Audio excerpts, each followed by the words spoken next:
internasional. Hukum internasional terbagi menjadi dua, hukum internasional publik dan hukum perdata internasional.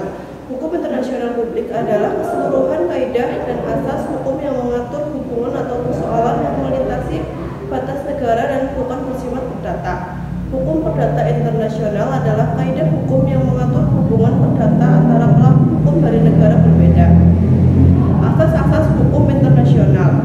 Tujuan asas utama yang harus ditegaskan dalam praktek hukum internasional sesuai dengan resolusi Majelis Umum PBB nomor 2625. Asas tersebut adalah: 1.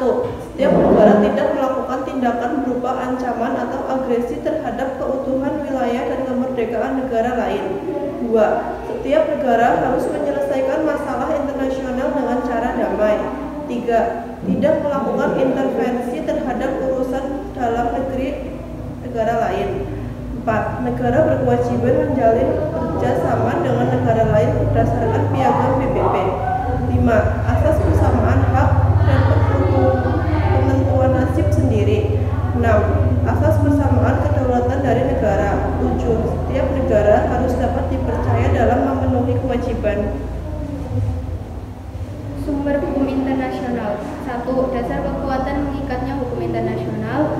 2. Metode penciptaan hukum internasional. 3. Tempat ditemukannya ketentuan hukum internasional yang dapat diterapkan pada suatu persoalan konkret. Subjek hukum internasional. 1. Negara. 2. Tahta Suci Vatikan. 3. Palang Merah Internasional. 4. Individu. 5. Kaum pemberontakan. 6. Perusahaan multinasional. Hubungan nasional, internasional, dan nasional. Ada dua teori yang dapat menjelaskan bagaimana hubungan antara hukum internasional dan hukum nasional, yaitu 1. Teori dualisme, 2. Teori normalisme. Sistem peradilan internasional. Sistem ini memiliki komponen-komponen lembaga pengadilan internasional yang saling berkaitan secara teratur untuk mencapai keadilan internasional.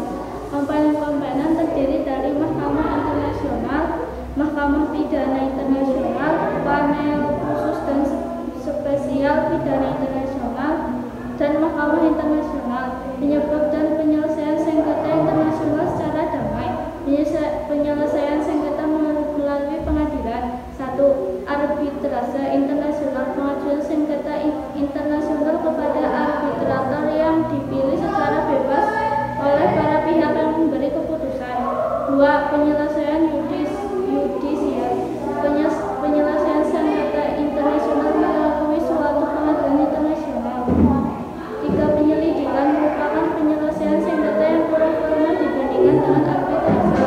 4. Penyelesaian sengketa internasional secara paksa atau kekerasan. 5. Perang adalah penyelesaian sengketa internasional dengan menggunakan kekerasan senjata. Penyebab dan penyelesaian sengketa internasional secara damai. Sengketa internasional adalah perselisihan yang terjadi antara negara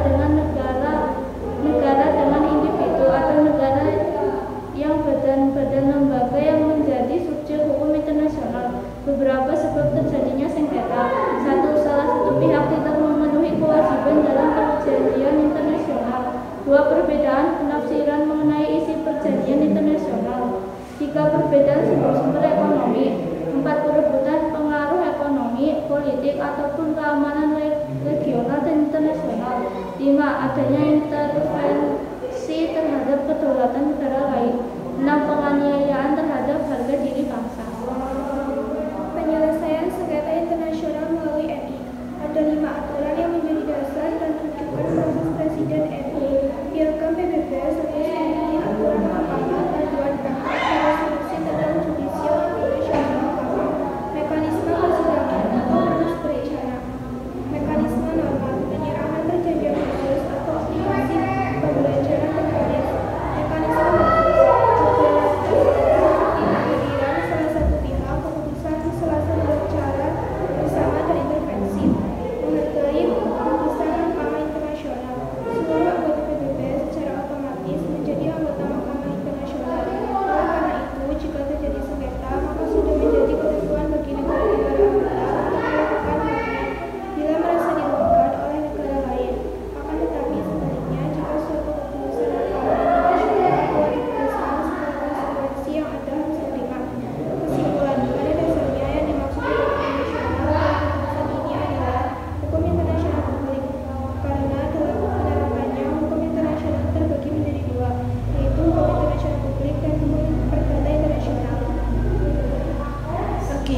presentasi dari kelompok kami. Wassalamualaikum warahmatullahi wabarakatuh.